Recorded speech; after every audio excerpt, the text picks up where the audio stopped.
Welcome,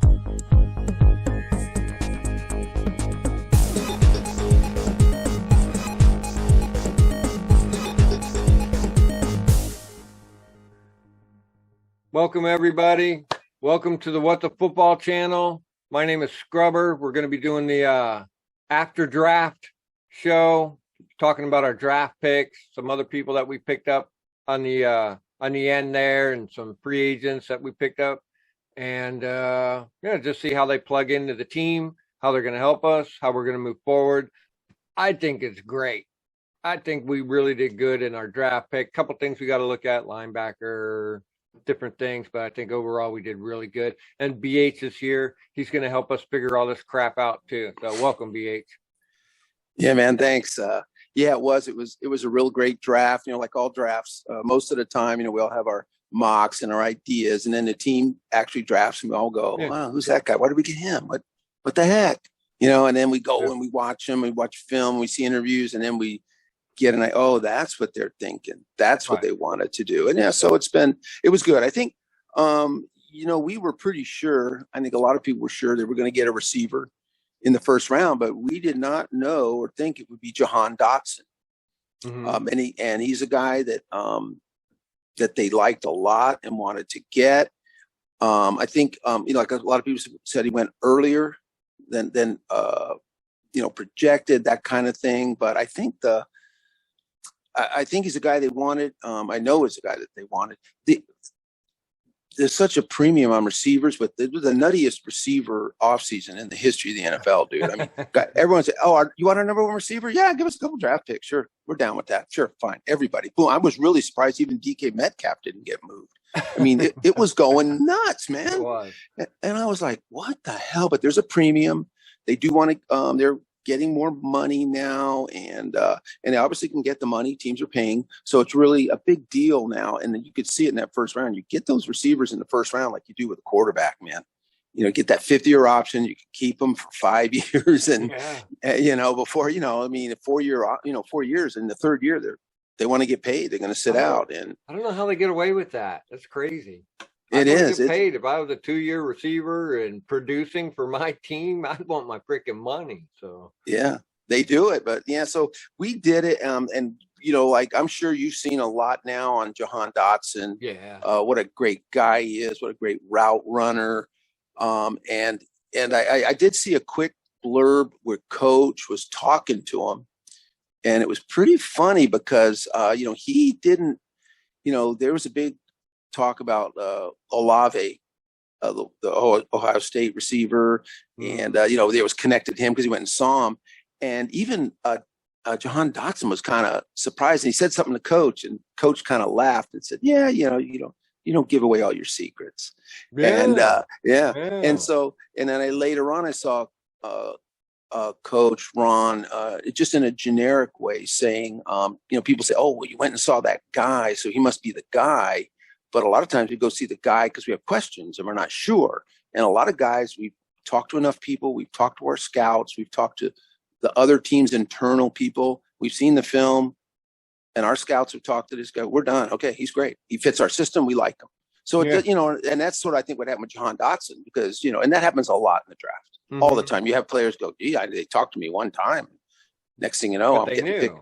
Yeah, they knew you're the guy. You fit our system. So yeah, great kid. I liked him a lot. I think he's a pure number 2 wide receiver, which is what we need. Yeah. We've got Scary Terry, who we hope will get signed here, but he'll benefit from being the Z receiver on the other side, because he'll be able to be off the line of scrimmage. The X has to play on the line. It's very tough to get open, and that's why you have your top dog usually is your X, because, he's going to get battled up front. And so, and this young guy can switch the, he can go from the slot to the outside with Samuels and do a lot of, matchup stuff. He's got hands that are like glue. It's what we were missing last year, though, with Curtis Samuels laying out all the time and having Cam Sims to be over there. I mean, we had a Hump in the slot. He did really good for us, but Heineke had trouble getting it to him. So cleaning that spot up with Carson Wentz too cleans that whole section up. It gives Terry more to open now. Before they were just double teaming Terry and just saying fuck it and getting Like away crazy. with it. You know what I mean? Yeah. You need this guy on the side now to be dangerous and open up Terry and himself. So I'm happy. It is. It's great. You can even send a guy like Jahan Dotson in motion over to Terry's side, and now what do they do? Finally, they can actually be scared instead of going, who cares about that guy? So I like him.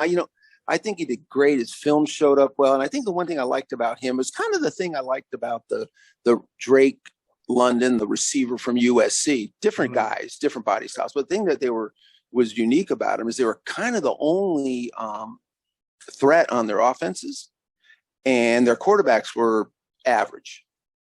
So despite that, they still did good. They still got open. They still caught balls, both of them. I really like that because a lot of times, you look at we talk about these Ohio State receivers.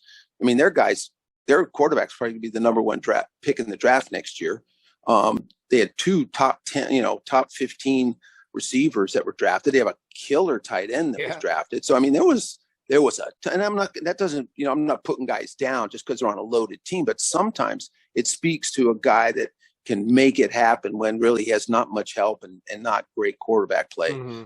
Because I saw him a lot of times on those, when he broke away and caught some bombs and, he got open, he fooled guys. He's run some great routes and he gets open really well.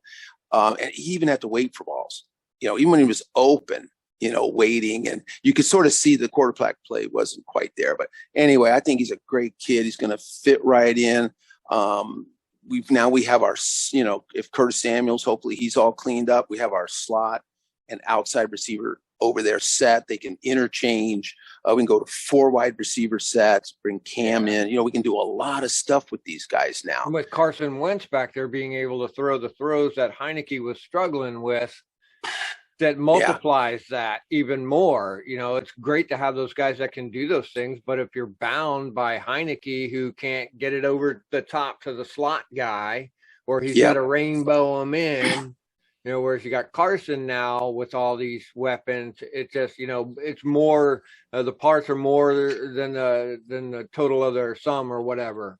More so now than having Taylor Heineke. I love Taylor. He's our backup as far as I'm concerned. Howell, whatever. But I think with Carson back there with these new guys, opens it up way more than what it was before. So yeah, it really did. I didn't really realize it until I was kind of reading more stuff in the offseason about, you talked about Adam Humphries. He could not utilize his inside routes at all because Heineke just couldn't. He just really couldn't play the center field. He's a short guy. And, he cheated. If you remember, he hit Humphries a lot on out pattern. On the out. Rolling out and hit him on the out because he could not take advantage of center field, which gives their other team's defense just a huge advantage. Plus what they already had on Terry. They had us locked up all the time. So they could cheat to the outside. They knew. That's very, and it wasn't like, Adam Humphries is great, but it's not like he's like Tyreek Hill. Like he was a just killer dynamic player. He just was an okay guy, and it really hurt him because we saw enough of Adam Humphries. He's a damn good slot receiver. He is. He's good. He did really well. So so all in all, like you said, it's amazing having all these guys come. So so happy to have Dotson. Good kid too. I loved his attitude. Very cool. I saw quickly before we move on, I did see an interview with his coach, and his coach said, this guy's a silent assassin. He's deadly. He'll kill you, but he won't jump up and down. He won't point his fingers. Good. How tough as nails. He's tough as nails. And he said, and the guy said, because he said, look, I really pushed this kid hard in practice. A lot of kids, I know when to back off. Hey, just push him as far as you can and back off. He said, this kid could take it. He could take it. He could take it. He could take it. Didn't complain. Didn't care. I hit him with stuff. And never complained. And never on one-on-ones too. He said, like in practices, a lot of the guys are, they're kind of yelling and talking and pointing to go, let's have some good one-on-ones with the receivers. Have a little something to say. And he said, Jahan would just like walk out, do his position, and then torch people. We love that. That's how you do it, man. It's none of this and none of this. None of that does anything. Your play is what does it. Your play is what stands out. And I love that attitude because I watched a few videos on some of these high school kids and some of these people starting out these training camps and these things. And they're just letting these kids punch each other and just play dirty, and it just that name calling and stuff up on the line. They're pushing it and stuff. That's the new world we live in, and so respect and some of that stuff has kind of gone out the window. It's getting a little circusy out there, and have a guy like Dotson come in and pull that back a little bit and not join into that kind of craziness. Just let your athleticism show what you can do. Let the touchdowns you accrue show what you can do. Yeah, I'm happy about that. I love it. Silent assassin. So now moving on. Now this was kind of a surprise to me. Big Fedarian Mathis, defensive tackle from Alabama. Yeah, man. I mean, it was like Alabama too. So that's that lines up with Duran and that was weird. Yeah. Because isn't what's his name is from Allen and Payne both from Alabama. Sort of every 2 years, just get in Alabama. That's it, and that's been true for the last 20 years. So then he was but you know what, we touched on it. It was one of the things we touched on in our pre-draft show was the lack of depth at defensive tackle. That was a big deal. I mean, we lost Tim Settle. Matt Ioannidis was gone. I mean, and we even said it like, man, who's there? Yeah, not much.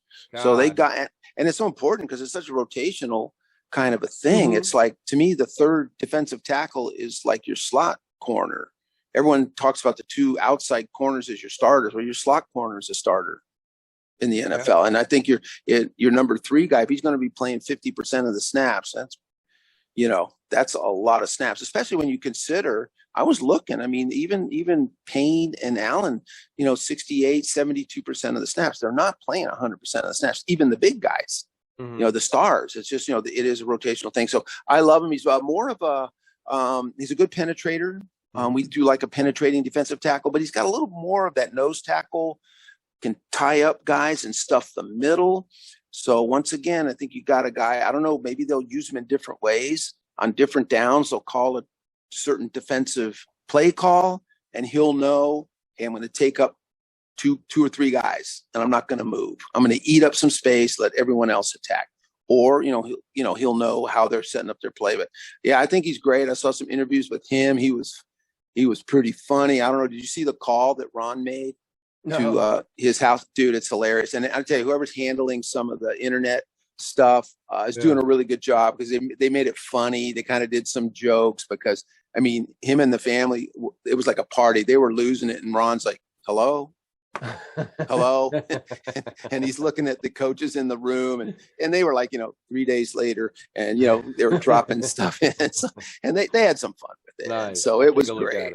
Yeah, it was cool. So, but hey, man, we do have a big just space eater in this guy, and it comes from a great program. So I like it, man. I'm really glad. I think that we needed it. We talked about it. So now we got really, and it was a little concerning losing Ioannidis and it was settled. It was. Tim and Matt just did a lot for us. I really like both of their work ethic, and they could just jump in because we were getting killed last year in these areas. And and they did. Tim Settle and Matt Ioannidis just got in there and did the job. And without them now, kudos to the teams that got them. Yeah, hopefully exactly. They were picked up. They were pretty good. Yeah, and I think the one difference is, especially with Ioannidis is a really good penetrating defensive tackle. I forget. I think Carolina might have got him. I can't even remember. Okay. But so maybe a team that's already got like a space eater, nose tackle type, and say, no, we need a guy next to him who can penetrate and get in. He's good at that. But we kind of have that. So in a way, I could see where the team was going. They want to duplicate the skill set. Let's get a guy that's more of a nose space eater, a guy who can kind of eat up some space and stuff those running lanes. Let's get a guy like that. So, maybe as the guys rotate in and out, he won't, they won't wait to rotate him. They'll rotate him in maybe after a few plays on the first and second down, because that's the kind of guy he is. And then give Allen and Duran a blow. And then when they rotate back in, it's more on 3rd and 8. 3rd and 7, those passing plays. I see that, and that's great for everybody. And it's just funny that they're all Alabama guys. And speaking of Alabama, another another surprise, running back. Yeah, that one guy was like, whoa. We were We pretty talk about much. our backfield being a full room, and obviously it's not. So, but that's the thing, we talk about this too, about the draft. You can sit there and throw darts at the board all day long, but you're not on the ground like coach is, like the team is, like the scouts are, and they see like a million times more than we do. And They so it's do. so hard to pinpoint from where we are, even though you think that room is full.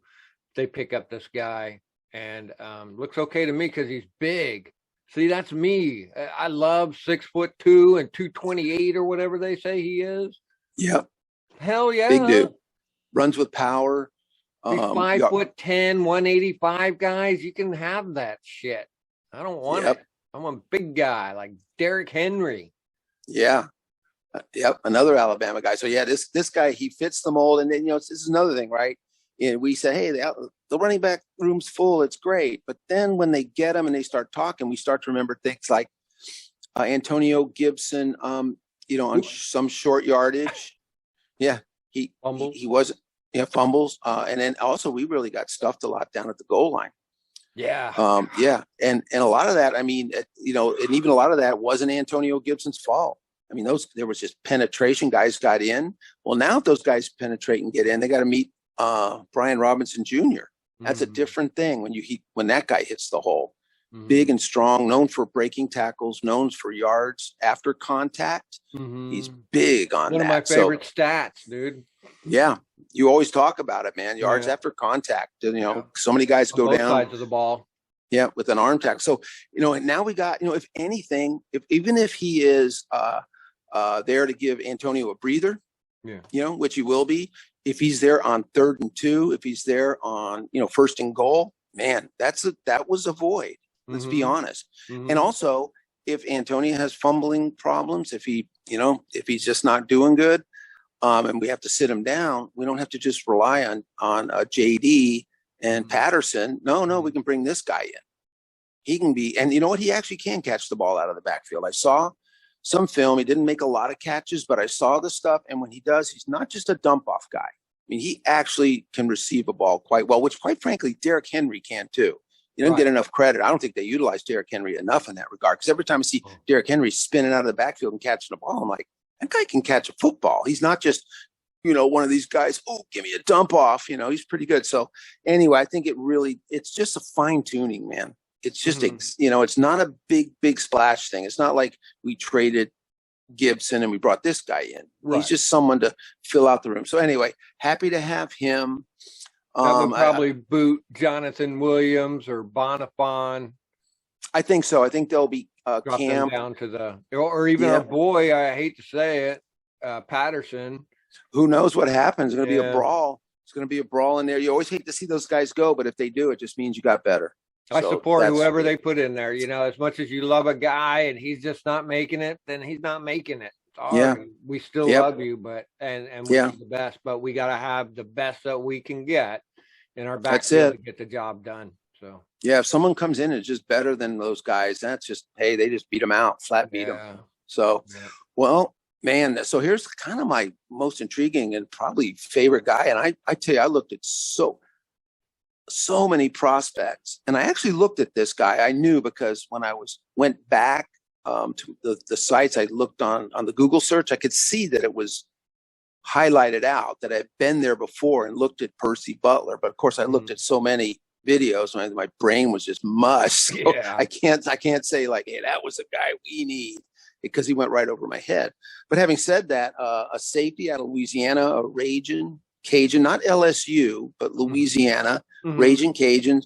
Wow, a free safety who is super fast. I think he ran a 4.39, blazing speed, typical free safety in that he has loose hips, can turn and run, but is also a weird guy in that he loves coming up and just laying the wood on people. Right. I mean, because he was the gunner on their punt return team, and I saw a ton of highlights of him just crushing people. And he was very hard for those guys to stop because he's so fast, so slippery. 4.39 with loose hips. He just got away from people trying to block him on punt returns, and man, he came down there free and just murdered people. So I love gunners. Yeah, and make he or break kind a of team. he did that in games too, because usually your free safety isn't always down there, but he would explode in and blow up running backs and receivers on screens. I mean, he was very good at reading and going. He's a little wild. I think that's from his gunner kind of thing, because he kind of comes in sometimes with his head down and then ends up having to do an arm swipe to get the guy. But you know what? Yeah. That can be fixed, because you can't train or teach someone to love to tackle. You know what I mean? It's hard. A lot of guys do it because it's their job. So, but we got this guy, man. This guy loves to come in. So now they can take him, settle him down, and say, "Hey, look, what is it?" You say, got to wrap him up, bring him down. Yeah. Now, we got to do better this year, but in that area too. So yeah, Ron did say, man. I mean, Ron's already. This is amazing, right? Ron said, "Hey, we're looking at Percy Butler to play as much as 50% of the snaps." That's crazy. That early. They really believe he can be in that rotation. They mentioned he can play Buffalo nickel. So anyway, I mean, and then the other nickel positions, we sort of made it sound like the safeties could be a three-headed monster. One thing I did find out that I did not know was in his rookie year, Cam Curl, he started off playing some of that Buffalo nickel. Okay. Cam's fairly big. He's not, he's not a 215-pound guy or anything. It's not like, Landon's like 213, I think. So anyway, I mean, he's already got him down as being in the mix. Is that third safety who can cover tight ends. So anyway, I love it. Well, it's good to be able to buy something that you can use out of the package at least a little bit instead of having to wait till next year to mess with it. So, which the theme of this draft ended up being guys who are ready to go. Out of the box. Out of the box, guys who are 3 and 4 year starters, tons of experience and ready to hit the ground running. I think he might have been at least a 3-year starter. So anyway, anyway, that's great, man. Because we talked about it. We don't know what's going to happen with Landon Collins. Yeah, he did such a great role in that nickel, but now they've got Percy Butler. They've brought in some other safeties, linebackers. He's a lot less expensive than Landon. Yeah, and he's definitely would be better in coverage. Could be, I would say, a liability, but not as good as Landon is blitzing, tackling, and stuff. Breaking it up. But certainly, I think he could learn. It's not going to be a problem, and you got to have it in this NFL, man. Having to be able to keep a guy in and not shift guys out and corners out, and have a guy be up on the line on second down, but then on 3rd and 12, he's not a liability in coverage, so you're not constantly having to swap him out. It's pretty good. And you can confuse people too. If the guys can come up. I just saw an interview with Cam Curl, and he talked about, I think he got the interception on Brady in that game. And Cam said, we were really going good, man. That, Landon was kicking butt up there. And he said, we did a shift. And he said, that ball came right to me. And he said, all that was we confused things. We changed things. Brady what he saw was not what he was seeing. That happens even to Brady. And he said the ball came right to me. And he said it really opened his eyes that's how this defense works. You're not predictable. You send guys here, you move guys around, and next thing you know, you're unpredictable. Make and it look like the same thing and do something different. Yeah. There's no good pre-snap read. So, well, that's a great one. And I think probably the biggest shocker for us here in the 5th round and really for the whole draft was Sam Howell. I think great. I was like, thank God. It was unbelievable. Good job. Yeah. For him to last as long as he did too. Yeah. And, he's not the biggest guy, but man, he's got 6'2". Is he? That's good. So. That's good. That's good. my bottom mark. So yeah, exactly. Anything shorter than that, forget it. And he had a really, I guess the big thing on him was, no one could believe he lasted till the 5th. A lot of people said 3rd round. There were people who had him going at the last pick in the 1st. Some P might want him, but his big knock thing was that after his junior year, he was really good 2 years ago, and then everyone graduated. They had the list of all these guys that all went into the NFL, including Diami Brown. Yep. And the offensive lineman, the tight end. I mean, it was just like two running backs. Both running backs went to the NFL. I mean, it was like everyone went. And then, actually Carolina's getting pretty good. They got that Mac Brown from Texas. Mm-hmm. He's reshaping that team. That's gonna be a hell of a team. That's a whole other story. Well, yeah, he's good though. He's really good. North Carolina university is heading up. They're doing really well. But, at the time, they're not like Alabama. Alabama doesn't matter if they if 8 guys go in the NFL, it doesn't matter. They're like 55 deep, right? Just get the next guy up. That's how Saban is. Not all teams can do that. And so I think, that people really rightly pointed out that Sam Howell just was not working with the full crew. And he had to take it on himself. He did a lot more running.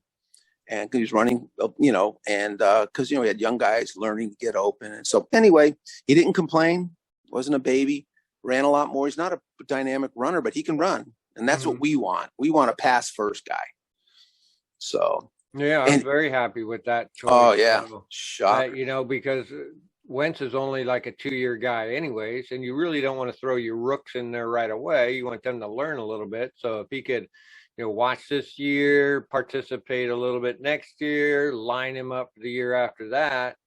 He's already familiar with the system, blah, blah, blah. And then you just keep going with him on his 3rd year, and you've got a quarterback for the next 5 or 6 at least if he's working out. So I think it's a great, great pick. I do too. He can sit and they can watch him too and get to know him for a year, see what they think, his leadership qualities. Is he learning fast? Stuff like that. Yeah. So, and I think we're excited.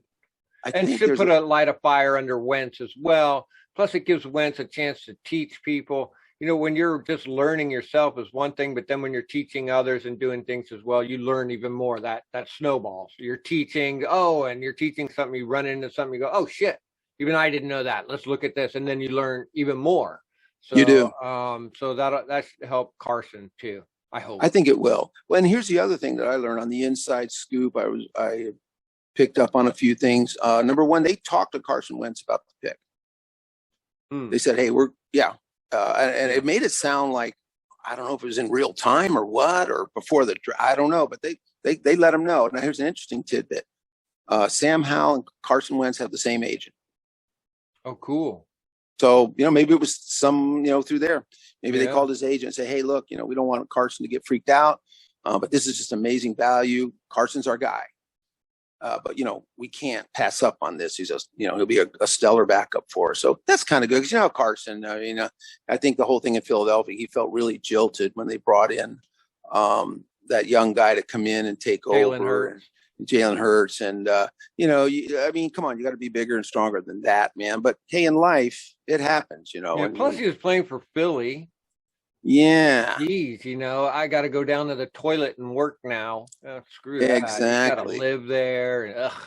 And you don't trust me. You got to bring in someone else. So, yeah, so that was all good. And also, hey, I hear that he might be number 14. Oh, no way.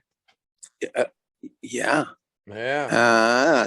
So Sam Howell looks like he's going to be really good for the team. Next up is we picked up a tight end, Cole Turner.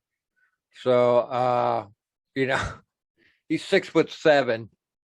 He's huge. He's giant. You got a 6'5" quarterback going to be thrown to a 6'7" tight end. So that's that's the direction I feel like football's going in. People think that these little runaround quarterback types are the next gen. No, I'm sorry. It isn't the little runaround quarterback.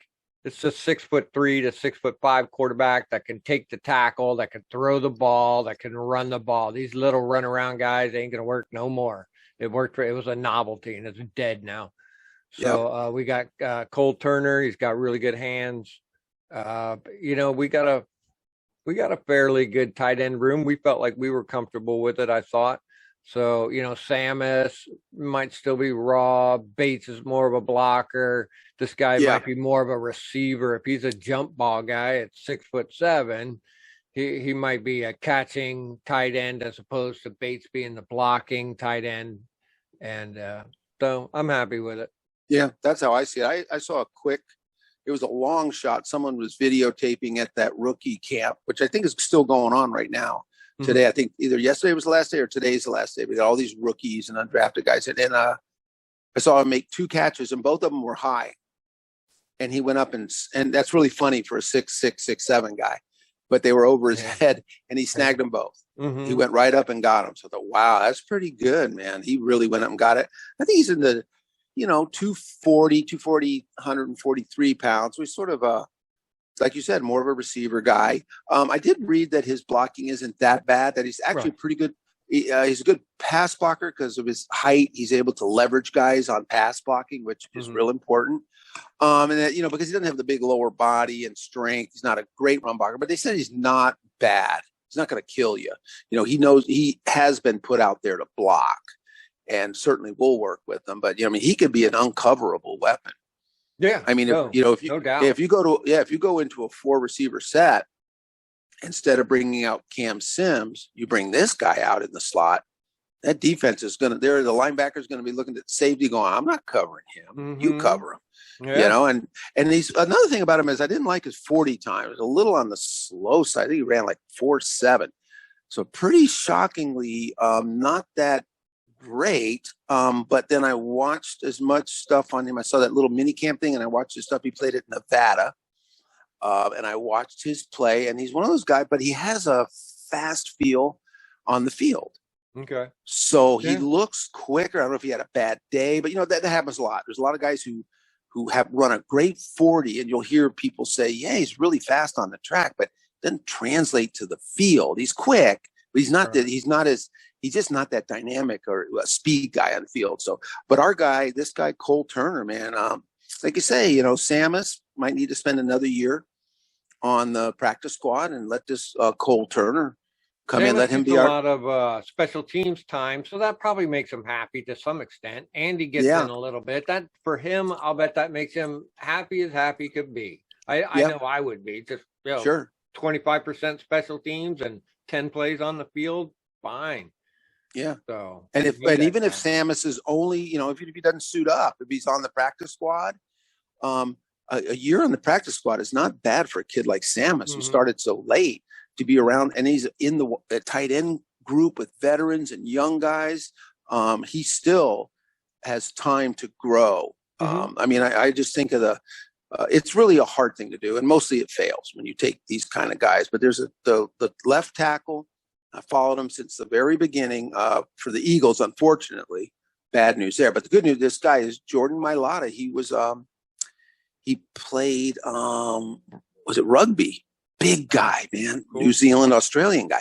And then he started working. He goes, I want to play football. I think I can do it. I've got he did have the measurables. I mean, when they measure him, he could go left to left, right to right, 338 pounds. And this guy, because he played rugby, he could change direction. So he's got this wingspan that's like freaking, I mean, like a tree.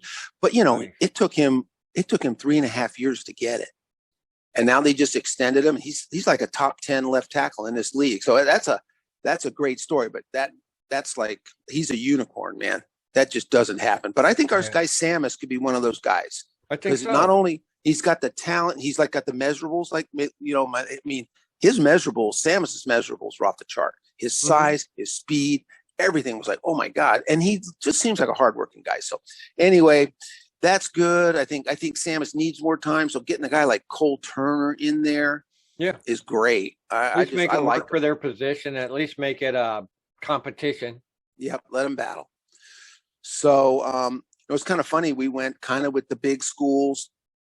There's a lot, Alabama, Penn State, North Carolina's in there. But now we go Cole Turner, Nevada. And then we've got in the 7th round, we got Chris Paul. From Tulsa, not a huge, top of the line program. Interesting thing about Chris Paul is his natural position is guard. Yes. And here's what I like about Chris Paul, because they're not a big organization, it's not a big college with tons of people coming there. At the last, I think he played guard in his 2nd year, but the last 2 years he played tackle.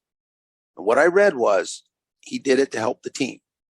Nice. Because they just didn't have the talent on the outside. And I'm sure the coach just said, dude, we know you're a natural guard. and that's what you're going to be in the NFL. But we just need, we've got no one out there. We're going to get killed. And they had a very immobile quarterback. Carson, was that? I'm thinking of someone else. But anyway, he did it for his team. And that's really amazing in this day and age. Because, a lot of guys could go, hey, coach, I'm sorry, man. I'm going to the NFL with a bullet. And I can't make the move. And a team like Tulsa, it's not like, like Nick Saban. Right, if someone said that to Nick Saban said, yeah, I don't think you're going to work out here. Maybe you should go. Yeah. Nick Saban don't care. There's 75 guys behind him ready to play guard. And so he probably could have forced us and said, look, coach, I can't do it. It's my natural position. I don't want to distort that. And the coaches could almost say, yeah, I understand. And then try and work someone in a tackle. But he didn't do it. And it was good for him anyway. He did a pretty darn good job. His counterpart on the left side of that line was drafted in the first round by the Cowboys. Another offensive line from Tulsa. So anyway, this guy projects to guard. That's who we want. He's going to need some work now.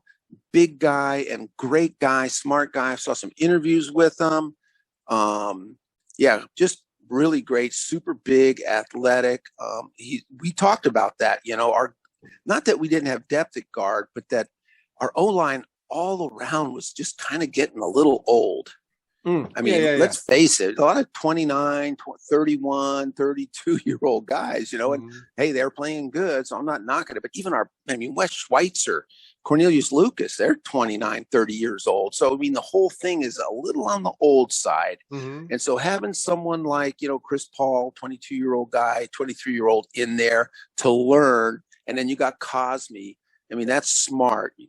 Those guys will be your future. You can start kind of rolling them in. So anyway, I really, a smart guy. He actually, the stuff I read was pretty incredible. He does music producing. He's done some production stuff. He knows a lot about that kind of thing. And as a young man, he's already done some stuff so it's a cool hobby. And it shows he's a pretty smart guy. He's already, got his head on straight. And I love the fact that he, helped his team out. So to me, another character guy. I think that's a big thing. We know that.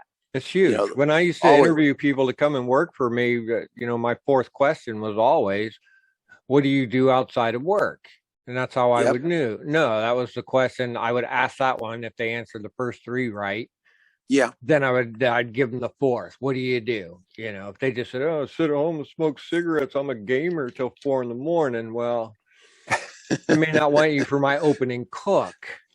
So you see what I'm saying? So it really speaks to what people do. If they say, oh, I volunteer here and then I hike on, or I do some other thing where they actually have something going on in their lives and are not like you see YouTubers are. These guys, this is all they do. Me, I have a job. I leave here and I go have fun. I let go. Yeah. Of it, you know what I'm saying? That's what you need out of a person. Yeah. They have to have a functioning social life and not just, that's not a functioning social life. You got to actually physically go out and do stuff and be creative. So very good. I totally agree, man. I like that. I like to have a guy, a thinking smart guy like him. So, and then we need the depth. So yeah, good stuff. Christian Holmes, another 7th rounder. I don't even know. I don't even think I looked at anything on him, so I have no idea. I didn't do a lot on him either. It was he looked like an undrafted free agent by a lot of people. That's where he was going to go, but he managed to go in the 7th. Now here's another guy, because we're talking about Percy Butler, we're talking about the Buffalo nickel, we're talking about the safety thing. This guy's a kind of a bigger corner, and not one of those can fly with. He's not super fast. Not a kind of guy you'd want to be covering some deep plays with. Maybe he's someone who could be converted to safety, maybe because he's a good wrap-up tackler.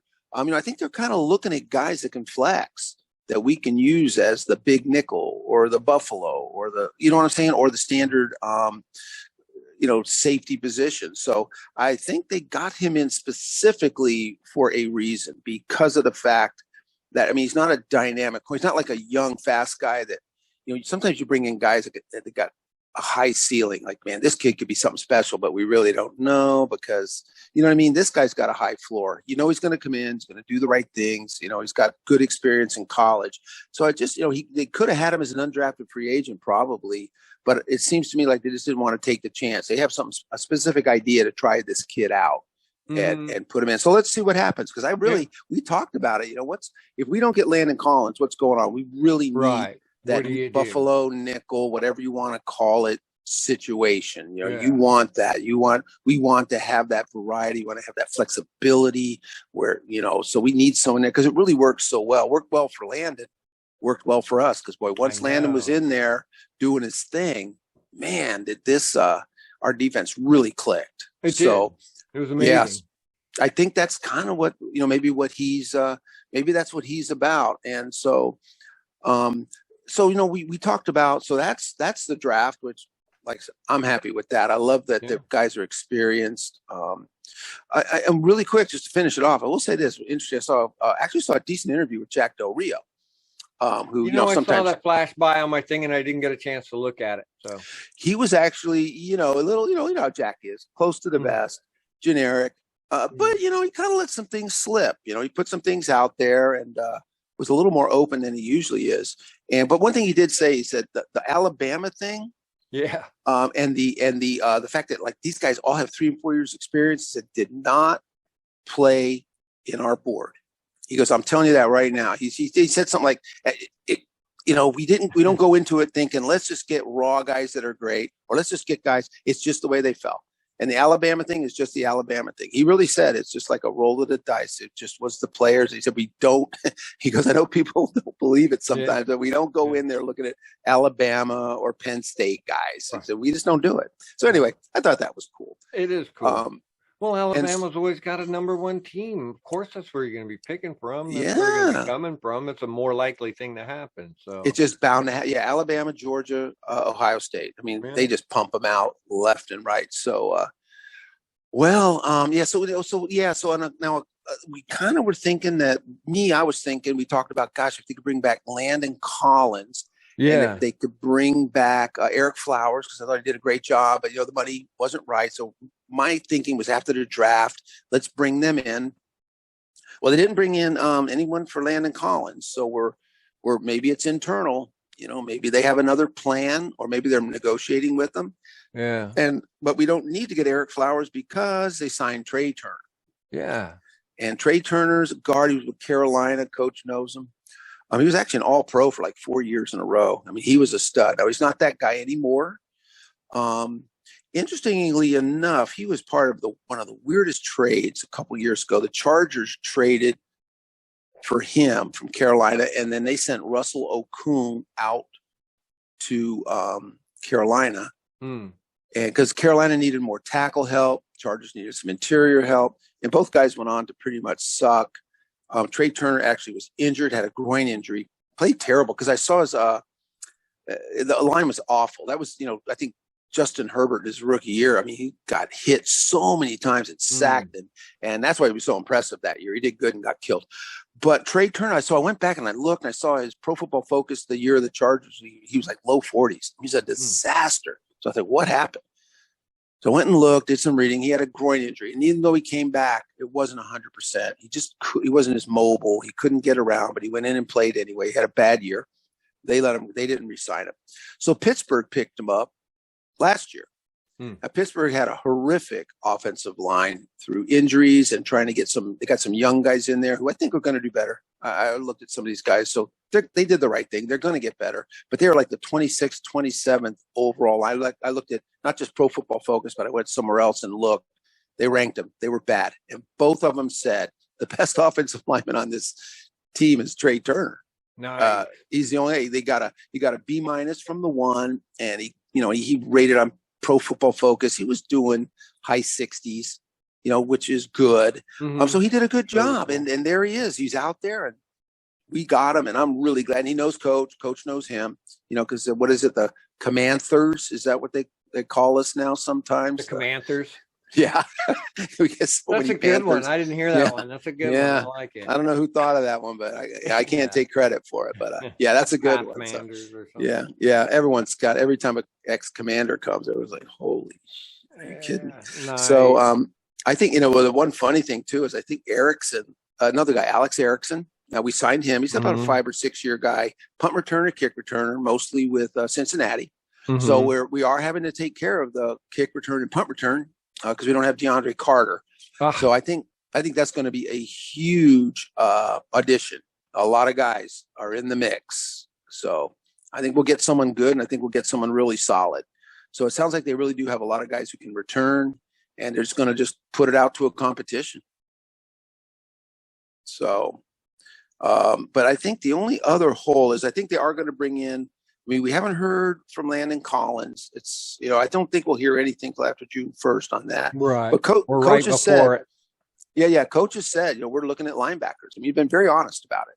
Yeah, we need some. He said we need some veterans. We're going to look at bring in some veteran linebackers, see what we got. There's a couple guys still out there that are serviceable that might work. So that I think there are some guys. A couple other people. Yeah, Alexander Johnson's out there. Quan Alexander. Yeah. Oh yeah, Quan Alexander. And then there's AJ Johnson. He was with Denver. He was like an interior linebacker, inside linebacker, but in a 3-4. And we play the 4-3. But boy, he put up some great numbers. He has a little bit sketchy. He had a glitch in his past. I forget if I don't know if it was DUI or something came up. Matter of fact, it might have been pretty bad. But this is a guy who I think is truly cleaned up. I mean, he's been on the straight and narrow for 5 years, no problems. I think he's a great guy because he's out there still. I still don't know why Denver didn't bring him in, but maybe through the draft they have him. So anyway, there's some guys them anymore because they got dipshit.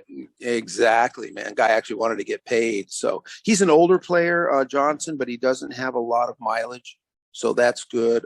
So we'll see. But I mean, coach just flat out came out and said it. Interestingly enough, we talked a lot about middle linebacker, and I know I had my little spiel on the last show that I think Jamin Davis is the guy. Yeah. But things have sort of, and we'll talk about the undrafted because we've got some linebackers. But let's face it, we don't know what they're going to do. I'm only hypothesizing, about Jamin Davis. But look, they went 8 picks in the draft, right? No linebackers. Yeah. Free agency, right? Yeah. Didn't sign one linebacker. I mean, I'm just saying, circumstantial evidence is sort of pointing to Holcomb or him. One of those two probably going to be the middle linebacker. Yeah. Let's see what happens. Cole is my guess. Cole is who they're pushing. Yeah, but I saw an interview with Coach, and when he talked about we're going to bring veteran linebackers in, and he, he says things like, I mean, we really, Cole, we're going to give him. He did really good at the end. We're going to give him a shot, and blah blah blah blah blah. And he said, we really, and now we've kind of seen what Jameis is doing. We like a lot of the things that Jameis is doing. So he kind of, it's like I said, I still believe him and Del Rio are giving Jamin coverage. They're covering for him by not saying he's our guy.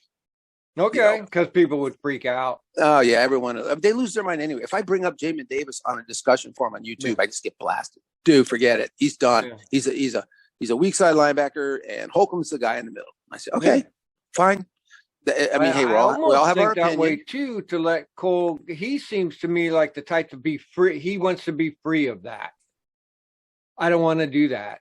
He might just be like, I want to cover and get out there and kill people. You just tell me where to be and what my coverage is or what my thing is, and I'll just go do that.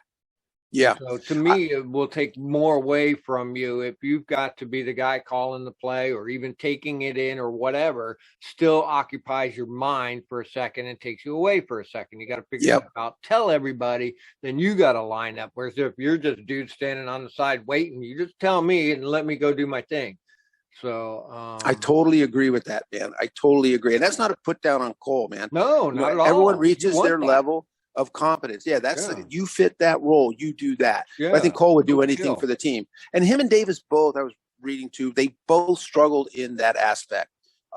Cole's read and react is way better than Jamin's because Jamin's so young. And Mayo's read and react and being able to read is way better than Jamin's because he's been around for 6 years. I mean, he's seen stuff, and he's used to reacting really quick. When he sees a guy go in motion, when he sees something over here, click. David Mayo, he might not be the fastest guy or the whatever, most dynamic guy, but he's seen so much stuff. Yeah. he can he just react applies to the it. scheme Yeah. correctly, even if He he's not does. the best, speedy one to make it happen. Exactly. And but they think the one thing with Cole, they said though, is that him and James both struggled in being the quarterback of the D, calling and setting it out. Because if you haven't really done it a lot, it is a lot harder. And so it was mixed up. They just got thrown in there. It was supposed to be what's his name? Who went down like 2 or 3, 4 games in. I can't remember his name. Bostic. Yeah, Bostic, and that killed him. And I think what they did was they went with Jamin because they said, hey, let's go with this young athletic guy. Yeah, we could go David Mayo, but let's give this guy a chance. We're only in our second year. And that really did pay off because, even though people are upset and he did get his brains beat in a little bit, Jamin Davis had a year of playing and learning. And the thing is, too, is like, in a way, I feel like Jamin's skill set would sort of be wasted as a weak side linebacker. Now, he would dominate. He can cover. He's fast. He can blitz. He would kill on the weak side. But, man, in the middle with his range, it just spreads everybody out with him in there. His range, his ability to go, so fast and so quick and to cover. The dynamics of having that guy in the middle, if he can work out. It's that's what coaches want. I guarantee you right now. If it's just and we go with that 2 linebacker setup a lot of the times anyway. So anyways, him and Cole anyways. For the most part. And and then Jamin lost a lot of time because at the end, coach said, "Hey, we're just gonna have to go with Mayo because Jamin's it's killing him. He's just not getting it yet, and we need someone in there who knows what they're doing." And so, but even then, it was just Mayo and Holcomb, and then Jamin was getting 32% of the snaps and not as many. So anyway, we do have, so that'll help us here. When we look at our undrafted free agents, we do have, I think, 2 linebackers, which is good. Farrod Gardner, the safety from Louisiana Lafayette, he could be sort of a hybrid. He's another hybrid guy. He's a safety, but he could be that safety linebacker type. I think they're really looking at those guys for the Buffalo nickel. I really think Farrod Gardner could fill that. So we'll have to see. Trey Walker from Idaho and True White from Notre Dame. I'm not sure if they're just, back up, We still got that Milo Effler guy in there. Fuck, I don't even hardly remember seeing him. I remember him a few times last year, but. Yeah, Milo was like, he was like, remember we were just signing guys off the street? Yeah. I think Milo came in and he proved himself, though, because, other guys didn't get signed, and he did. They brought him back. And a lot of guys got left off. So I think Milo will be in the mix. Because a lot of this Harris is on that other side. Yeah. Another guy, when everything went to hell and COVID was taken over and the injuries were taken over, these were the guys that we just grabbed. Get in here. Yeah. And they're still there. They weren't let go. Cool. Like a lot of other guys were released. So let them fight for that job. I like having these full rooms where these people got to show themselves and come out on top. So if you, it just makes sense to me. The more great people you have, you say, "Oh, I can't choose between one or the other." That's what you want. You want 3 guys vying for one job. Yep. So you'll squeeze the best one in there. So I'm excited about that. If you can get younger, stronger, less money, cheaper, right? That's what you get here. What the football people, and faster. Yeah, younger, stronger, faster, cheaper. That's what we want, and that does make your team better. And that's not being cold-blooded. That's just the world we live in. So, we another guy here, we got 2 tight ends, undrafted guys. So we got them in the mix with our tight end crew and with our first rounders. So we got a bunch of tight ends running around. That's really good. I think Armani Rogers from Ohio University, a former quarterback, seems like a real developmental guy. But that's a guy you can put on the practice squad. That looks like 6 tight ends in that room. That's good, man, because, like I said, if you think about it, we're waiting for Logan Thomas. He said he's going to be ready to go, but he's coming off that injury. And like you said, we've got a really solid blocking tight end in Bates, and he is a good receiver. And then we got he Sam. did great for us last year. He saved us that one game, that diving catch. Heineke barely got it off. Yeah, got us. That was an amazing play. Him and Heineke combined for a great play. So there we go. There we've got some defensive end. Now here's one guy. Now we talked about return guys. We got this guy from Sam Houston State named Jacquez Ezra. Your typical slot receiver, but he is a great return guy. And actually, I read his stuff. I was kind of impressed with his receiving. He's going to come in and try and win that return, but actually receiving, he's like a he's a poor man's Tyreek Hill. Let's put it that way. He kind of has that skill set. Yeah. No one's Tyreek Hill. But, if you get someone close who can do that, but he's quick, he's got great hands. He does a lot of good things in receiving. Now, he played at a small university in Sam Houston State, but he looked really good. So it goes back to what we were saying before. We're going to have a bunch of guys in the return room. Hell yeah. Let's have it. Let's get the best guy out there. So that last week, we talked about tall guys. Did you hear about this guy, Cole Kelly? Quarterback? Yeah. Was that his name? He's like 6'6" or something, 6'7". 6'7". He's gigantic, dude. 260 pounds, it says here. Yeah. He's like a quarterback / tight end, I think. So he probably ran a 5'4", 40. But when I was saying the game needs to get bigger and taller, I didn't mean go crazy. Yeah, like calm that down a little pump bit. The brakes. 6'5", now they're 6'7". Next year, you're going to 8'2". He just stands there. Yeah. This guy's Fred Flintstone, man. Oh my God. So I watched some of his stuff, some of his play. I did watch went back and watched his whole combine thing and was stunned at how well he threw the ball, actually, especially touch plays, outside plays. I was like, he never threw behind a guy at all. And a lot of guys did. Every like they do like a little out play. He hit them. He dropped balls in on like 25-yard passes. And I was like, he had some nice touch. So anyway, I think we got a good quarterback room. This guy's probably going to go on the practice squad, but who cares? But as far as the whole size weight thing with that guy, it's pretty hilarious. So very good. Anyway, bigger is better than me, man. Yep. So anyway, it's a great setup going in. We'll have to get ready for a few guys, like we said, get brought in, flesh out the roster, and then when camp hits.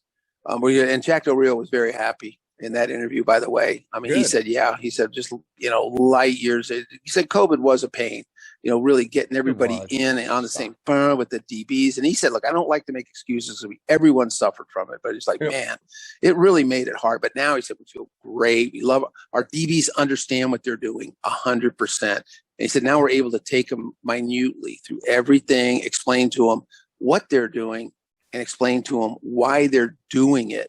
And so so he was really thrilled. Good. And he thrilled. said, I think we got a good team again. He goes, I expect great things. And he said, it's funny. He goes, I'm not going to give you a number, like what ranking we're going to be, but he said, we're going to be really good. And then he kind of goes, really good. And I think, top 5. So he threw a number out. Yeah, that's pretty big for Del Rio to say something like that. He really is a closed mouth. He just generic everything. So he sort of just spit that top 5 out there. That cracked me up, but that's good. That puts an onus on the guys, and that lets the guys kind of know, hey, coach thinks we're top 5D in this league. Hell yeah, we are. Sweet. So yeah. All right. Well, that's to wrap up the show. We're doing pretty good, right? We covered everybody, and I think so. Maybe don't know when we'll be back again. Let some mini camp go by. When would the next time be? A month or so. Training camp, mini will be, what are we looking at here? May 8th. Yeah, I think they'll have a mini camp in June, and then very small, and then there's some what they call organized team activities. Guys show up, there's exercises, there's doctor's appointments, some drills. It's not a big deal, but it's a chance so maybe to a month from now or something. Yeah, so we can do like a mini camp, and then camp July, probably the beginning of July. Regular camp opens up or something, or actually it kind of opens up really quickly before the beginning of August in preseason. So so I think we'll once July starts kicking in, we'll do another show here in a month just to touch base. So we might take a little break, everybody, for a month, and then come back. I might be moving and different things are going to be happening. Plus, it's slow. Yep. Nothing happening. So exactly. All right, Anything man. else? Good deal. Did we covered everything, right? I think we hit it all, man. Undrafted free agents. We talked about our draft. We got signed a couple veteran free agents, and actually this doesn't even include. There's a category called like roster invitees, where it's not a contracted thing. Maybe they get a little $5,000. They bring guys in, local guys. I think they brought a Navy Navy in a wide receiver from somewhere to do something for us. They brought some guys in, just like in teams do that. Maybe local small university guys. We brought some guys in. It's just kind of a nice thing to do. It's in the budget. And those guys, it's very long shot, but we weren't going to cover them. But hey, if one of them wants to step up and make the roster, I'm all for it. Wow. It's full rooms everywhere, dude. I'm happy about the whole freaking thing, dude. It's amazing. Me too. So, thanks, it's BH. Awesome. All right, man. It was a good show, deal. man. See you in a month.